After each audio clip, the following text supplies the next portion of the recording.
Hello guys, welcome to Teddy Berms. It's been a while since I vlogged. This will probably be the last video na the Innova is featured. I know you guys have been looking forward to Innova videos, but I think I posted enough. I posted about how much I spent in fixing it and para ma-recondition siya. I also posted on the long rides that I had from Luzon to Mindanao, and including the fuel consumption. I will be mentioning in this video all of the things that I have upgraded, and also the problema. So I'm currently making this video because I recently posted my Innova for sale. The asking price is 270,000. I also listed down all of the parts that I have replaced and have fixed. Arte kasi ako na owner. So pag may nakita akong problema, pinapaayos ko kaagad. Ngayon, may interested buyer from Cagayan de Oro na gustong bumili. I've lowered my asking price to 255 and then tumawad si ma'am ng 245. So I will not be selling the Innova lower than that price point. I think it is justified sa lahat ng mga pinaayos ko, and talagang gamit na lang talaga. Kung maselan ka, dyan tayo magkakaproblema. So, ang mga things na gagawin ko in this video is the exterior muna, the interior, and the makina, tapos magte-test drive din tayo. So let's start with, I'm not at home, kakagaling ko lang kasi sa isang errand. So nag-decide ako mag-video na ngayon kasi pag nakauwi ako, nakita ko ng anak ko, hindi na ako makaka-video kasi gusto nun makipaglaro.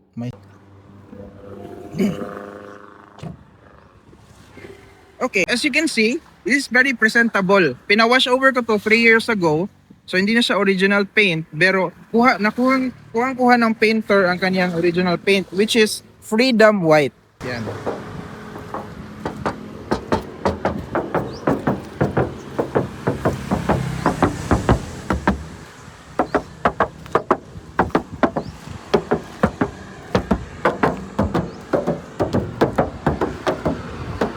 Yan. Paint is very presentable.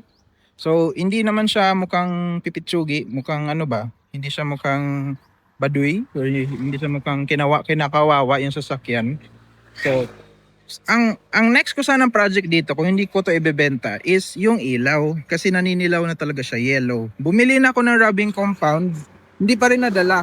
I think ang pagka-yellow niya ay nasa ilalim na, kaya hindi na kinakaya ng rubbing compound at buffing. If curious kayo kung magkano ang replacement headlight, may dalawa kayong option. Yung unang option ay yung Depo na brand, which is sa Taiwan na bibili. Close to OEM siya. It's around 3,500 ang isang piece. Pero, meron ding China na 2,000 ang isang piece. So, mamimili na lang kayo between that. Meron na din itong fog lamps. Yan. Na OEM din. And ito po ang grill niya. Nung pinawash over ko siya, pinamatch ko ang kulay niya sa body. Kasi, yan ang mga top of the line, yung G variant, parang minatch ko siya. So, kung makikita nyo, mapapansin nyo, naka-usli na po ang bumper niya. So, kung maselan kayo, kung arte kayo, pwede nyo na lang siyang ipaayos. Dito tayo sa kabila. Same din, naka-usli. May dents din siya. Yan. And meron siyang RFID. Nandyan pa yung RFID card, pero I don't think magagamit naman yun kasi nasa Mindanao naman yung bibili. Ito ang mags niya. Yung mags naman niya ay pang G variant yung mags. Yan. Tapos, yung gulong ay makapal pa. Yan, oh. Naman. That's thick, bro. It's so thick. So thick, bro.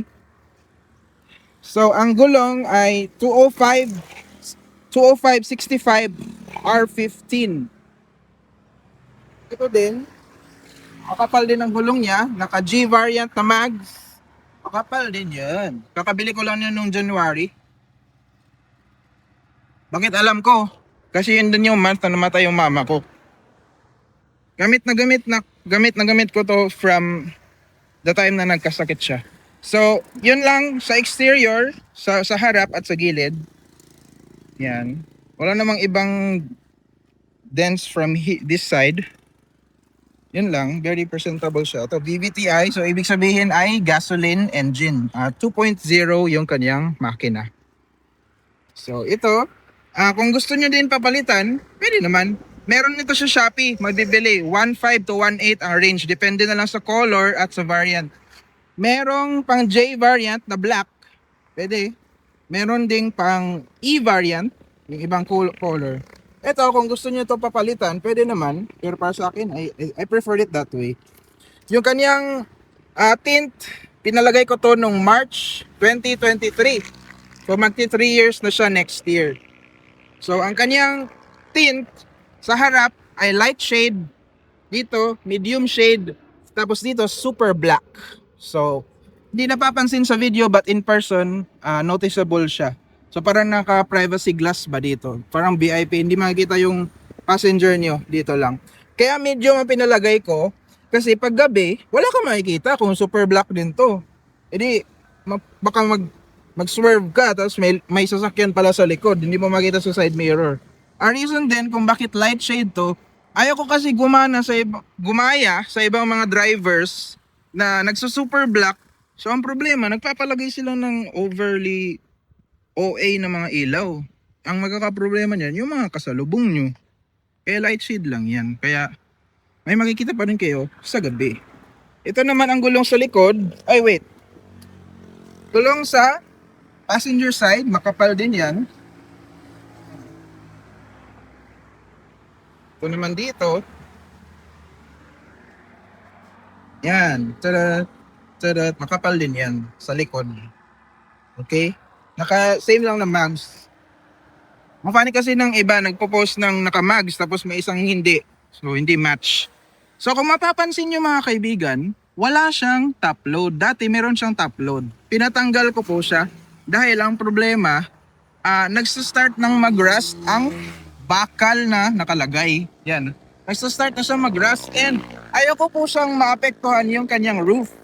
Kaya pinatanggal ko na lang siya. And depende na lang sa owner or sa magiging bagong owner dito if ibabalik niya yon. Nandun pa naman sa bahay ang mismong top load, pero yung bracket na nakalagay talaga mismo dito, yung bracket, yung bakal na yun, tinapon ko na.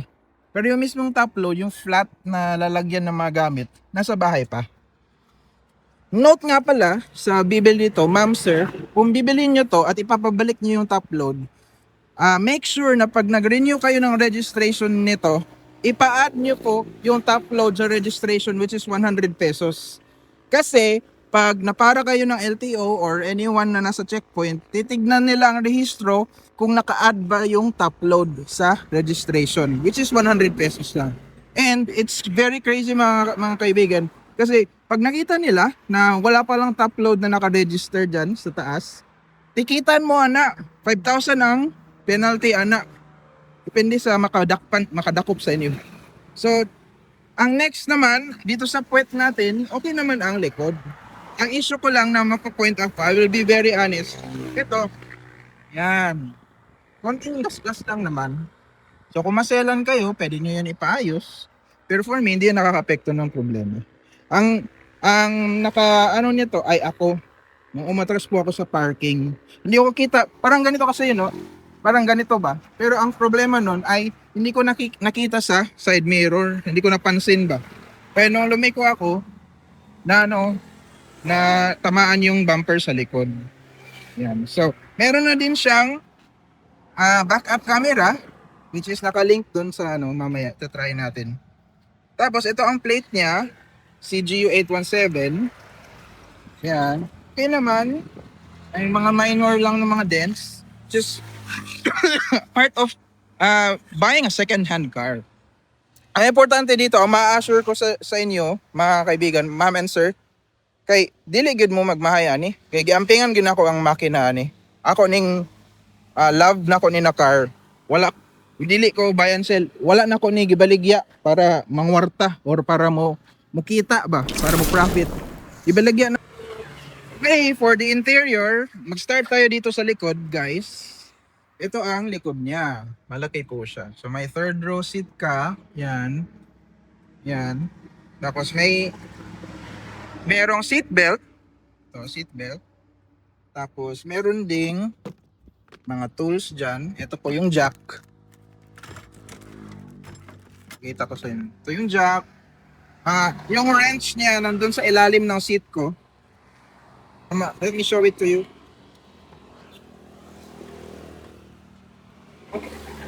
Chinelas ng akong anak. Kani ang wrench. Alright.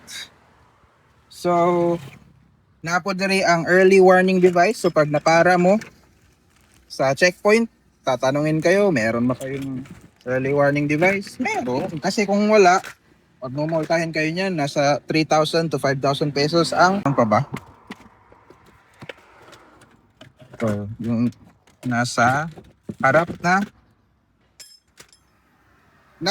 na early warning device. Ito yung sa harap, ito yung sa likod. Pag nag-set up kayo sa daan, okay?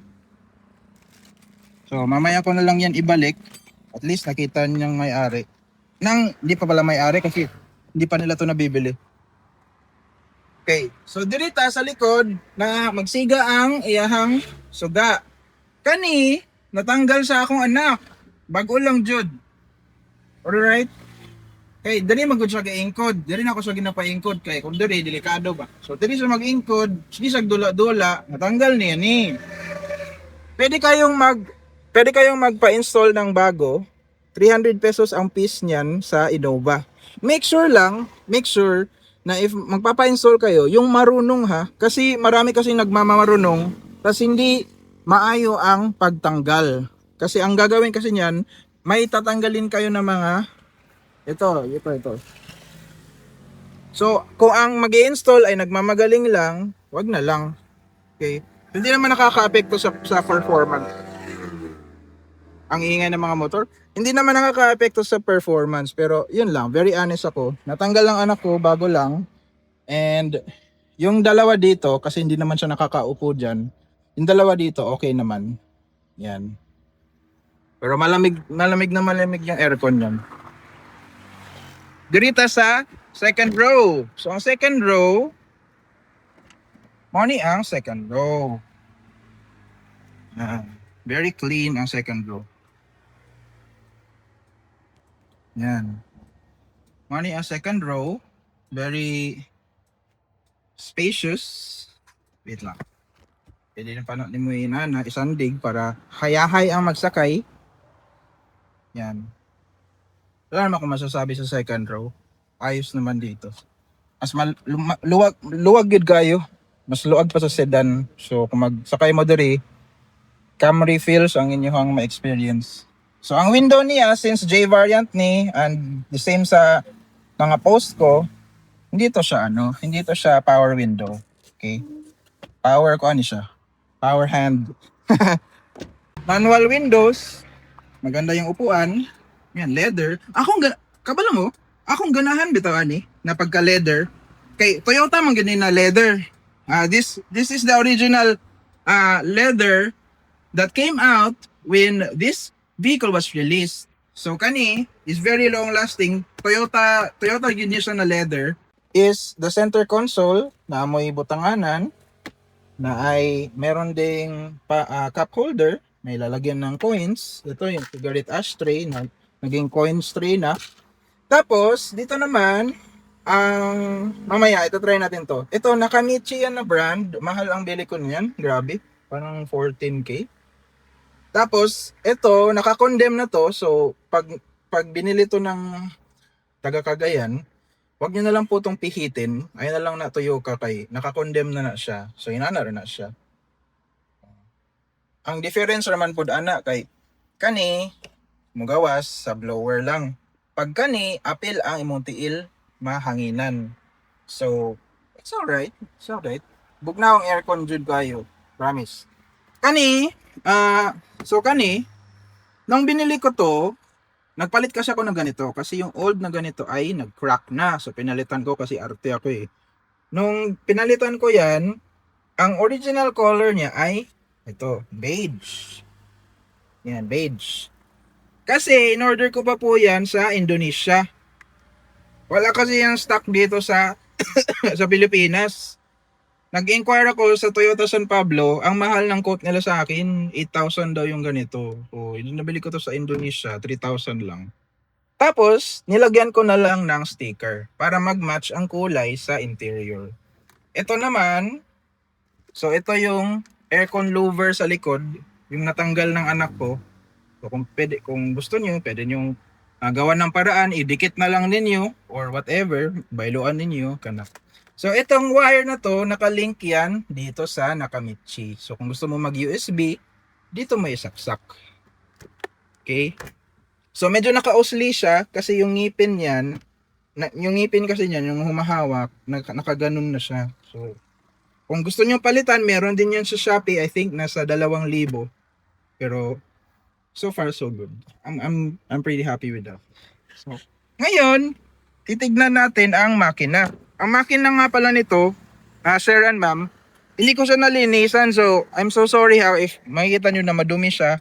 But to be honest, mas prefer ko po yung ganun. Kung bibili kayo ng car nga pala mga kaibigan, yung mga manonood sa video na to sa YouTube, kung bibili kayo ng sasakyan, mas okay pa na pag open nyo ng makina ay madumi ang ano. Kasi ibig sabihin yan, hindi tinatago ng seller yung mga leaks.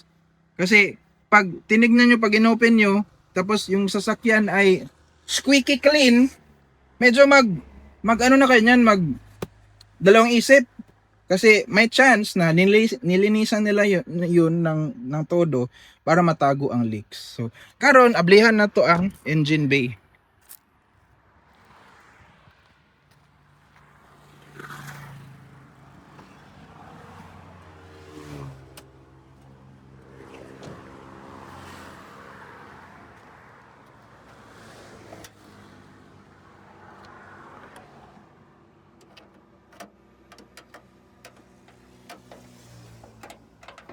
Yan, sa mani ang engine bay, hugaw gid kay siya.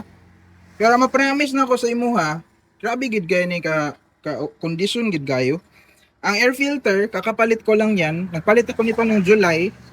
Cabin filter naman yun sa aircon, nagpalit din ako noon. Usually kasi sinasabay ko yung air filter at cabin filter ng aircon. Ito naman, kung napanood nyo yung last ko ng mga videos, so pina-refresh ko tong engine, pina-refresh ko siya. Tapos ngayon, bago na yung valve cover gasket niya, bago na din yung timing chain cover gasket, nandun, hindi ko mapakita. Ito naman, bago lang din yan, 3 years old. Naglalast ang ganito, ang alternator belt ng 8 years. Tapos, bago din ang spark plug. Nagpalit ako niyan noong September 2024. Iridium na NGK ang pinalit ko. Ito namang brake booster, bago din ang kit niyan. Ito. Bago. So, ayos na ayos. Ito, nagpalit ako niyan noong 2023. Ang tawag po dyan ay fuel filter. Ito naman, April 2023. So, magti 3 years na siya next year. So far, ayos yung makina. Ito po yung oil niya. Yan. Wait lang. Try natin i-zoom in para makita. Ito ang oil niya. Golden yellow pa. Tapos, naka-coolant na din yan. Nga pala mga kaibigan, kung magkukulant kayo ng Toyota, pink yung piliin nyo ha. Kasi yan po ang coolant ng Toyota. Pink. Huwag kayo mag-coolant ng blue. Kasi sa Honda yan, ng green, sa Suzuki yan, at sa ibang car. Ang sa Toyota ay color pink. Yan. Color pink ang coolant niyan mga kaibigan. Okay naman ang level niya. Ayan. Nasa full. Hindi ko siya ma-open kasi mainit pa yung makina. Tapos ito yung power steering fluid. So ayos pong ang power steering fluid. Yan. Okay, good kayo na. Wala problema. Wala leak. Okay, kamot. Wala leak. Wala leak. Di ba rin ang madumi? Basta walang tinatagong leak. Yan. So, ang next na part sa video is the test drive. Nilinisan ko lang itong kamera. Alright, mga kaibigan, this is the last part of our video. I will be testing drive the sasakyan. Init kayo. I-on na nato ni. Yan. So, wala siyang airbag module kasi J model ang ating sasakyan. Okay? So, start na nako ha. So, no need na mag-apak ng ng anything. Toyota man yan eh. Ayan, naka-neutral man na siya, naka-neutral. On na ako aircon kay igang na kayo. Pilon ko na ako sa likod para madali lang maglamig ang buong sasakyan. So ito nga pala ang visor natin, guys.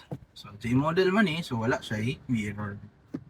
Pero so far so limpyo pod ang atong headliners. Yan, arte magay ko. I'm so arty. Ang uban kay bolingit kayo. Magtanang lama-lama bitaw sa kamot. Sa mukan ko ana. Okay, so ang ato ang car is na po dyan keyless entry. So akong i-lock ha, tanawa. Yan. Yan. Alright. Alright guys. Money ang ato ang head unit. Testingan na to. Ano na din to? Wireless Android Auto and wireless Apple CarPlay. What's nag-chat na si ma'am? Wait lang. I-connect lang muna natin to. Yan, automatic na to nagko-connect eh kasi nare-recognize na niya yung phone ko. So, pag ganito, gusto mong Android Auto, i-on mo lang yung data, Bluetooth, and Wi-Fi. Po na ano, so originally ha, pag bibili kayo ng Toyota Innova na J model, dalawa lang ang may speaker. Dito sa passenger sa front and dito sa driver na front. Yung dalawa, pag J model, abang lang ang meron. So blank ba? Pag E, G, and V variant, naana sila yung speaker. Pero since gipa-upgrade na ako ni Pioneer akong gipabutang, ang upat ka bangag, gipa-ilison na ako og speaker. Yes, yes sir. So karon, okay man na yung idle, makikita nyo. Yan, okay yung idle. Huwag kayong magtaka if ang kanyang temperature ay nandyan. Yan po ang normal operating temperature ng sasakyan ha. Baka kasi nasanay yung iba na dapat magano, dapat mababa siya. Hindi, ganyan po normal operating temperature. Kasi pag masyado namang mababa, papalya yung makina ninyo. Pag mataas naman, padulong na mag-overheat. So yan po ang normal talaga dapat sa Toyota Innova. Okay. If bibilin to ng may-ari, ang dami ko pang gas, so iyahay kay sila ba? So, money ang odometer 170,916. Bata pa oy. Ako ganing kauban dito nagpalit og Vios na X-Taxi 500 ang dagan. Ay lang palit kay 200,000. So mag-ingat na kog drive ha kay 100 akong gamiton. So money, mag-shift na ko. Butang na kog signal. Let's go guys. We're going. Okay man lang yan.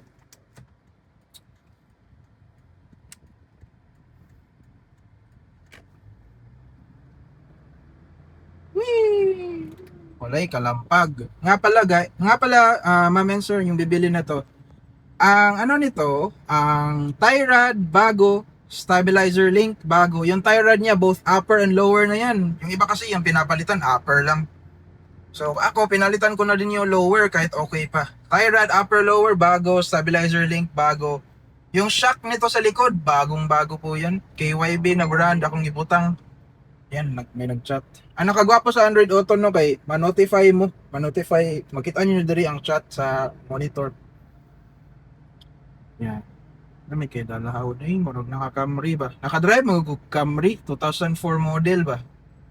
Murag ginani ang iyang suspension. Basta hinumduman lang ninyo ma'am and sir. Wait, i-address ko na lang yung buong audience. Tandaan niyo na lang mga kaibigan na yung hangin nito, dapat i-base nyo dun sa manual. Ang nakalagay sa manual is 32 PSI. So kayo ma'am and sir, if magpapahangin kayo, marirecommend ko, dun kayo magpahangin sa merong digital gauge. Sa Shell, sa Petron. Tapos 32 PSI ang piliin nyo. Yung iba kasi ang funny, may nakita akong Toyota Rush na kasabay ko, ang hangin niya 40 PSI. Tapos nagrereklamo yung iba, ang tagtag naman ng Innova. Eh syempre, 40 PSI ba naman yung gulong? Siyempre, ang tag-tag niyan. So, kani, 32 PSI, rajud ang ibutang ha. Pwede ka mo 31. Pero ako, 32 PSI. Para lami kayang ride. Balance lang ba? Dili tag-tag. Dili pod ka ng magkuwang hangin. Sakto lang. makaapekto man gud pud na sa riding na experience. So tapi kay mingawon ko ani ba ang tingog, the sound of the engine is humming, dili siya palyado, dili pa siya pugak-pugak, palyado pasabot ka ng kuwang ang supply sa either fuel, sa hangin o sa kuryente. Pugak-pug nga pala ma'am, na ako'y wala na mention. So kani nahulog ni siya, so ako na lang siyang inani bagay, ako na lang butangan og screwdriver. I will be very transparent. Ayoko po kasi nung mga seller na sasabihin po sa post na no issue, sariwa, tapos pag anak ninyo kay naaday problema. So mana siya, if gusto niyo siyang palitan, meron po niyan sa Shopee, pwede ko yung sendan ng link, 1,800 or 2,000, depende po sa kulay at sa quality. Tapos, pinaka last po, may dalawa kayong option dito. So, eto pong tambutso, yan nga, pakita ko yung tambutso. Go. Ayan, nakikita nyo, medyo nag-open po siya. So, ang pwede nyong ipagawa dyan, medyo na-open siya, which means na sometimes yung usok po, lumalabas dyan. Ayan, sa tambutso. So, dalawa ang option nyo. Pwede nyo siyang dalhin po sa welder, tapos pwede nyo siya ipa-weld. Pwede din, palitan nyo ng exhaust na pipe, muffler ba. Pero kung ako magde-decide, I think it would be best if ipa-reseal na lang. Pero so far, okay gid siya modagan at it has been like that for 1 week na. Ngayon ko lang siya napansin. So, mapapansin niyo siya kasi minsan instead na dito lumabas ang usok, hindi naman like lahat. So, ibig sabihin, what I'm saying is, so, 'di ba, usually if normal ang muffler, 100% ng usok lalabas dito sa tumoy. Kani, night times na 70% dito, 30% na is mo gawas diha. So basin matingala mo ba, hala, ano nag-usok man ang gilid. Mao na ang reason. Okay, I'm very transparent. So far, kana lang jud ang problema, wala na mo ipaayo ani. Depende na lang kung na may gusto ibag-ohon, kung gusto niyo ipa-repaint. Pero sa tinod lang, wala na jud. Kuha na jud ni, ready to ride. Bisan pa og dalahon nimo ni sa Luzon, dalahon nimo ni bisang asa part sa Pilipinas. I can assure na okay gud ni siya. Sa papers, registered siya until July 2026. Oh.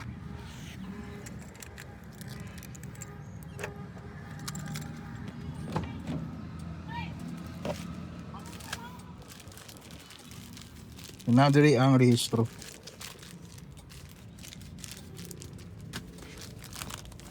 Kita na ko para gilitaing nun ba na mga tik. Naadi tuod ko sa simbahan, so there's no reason na mga tik ko. Gabaan ko na sa Ginoo. So mauni ang there. Tada! So this payment valid until July 2026. So fights kaayo. Alright, so salamat sa pagtanaw. Thanks for watching. I'll see you soon. Peace.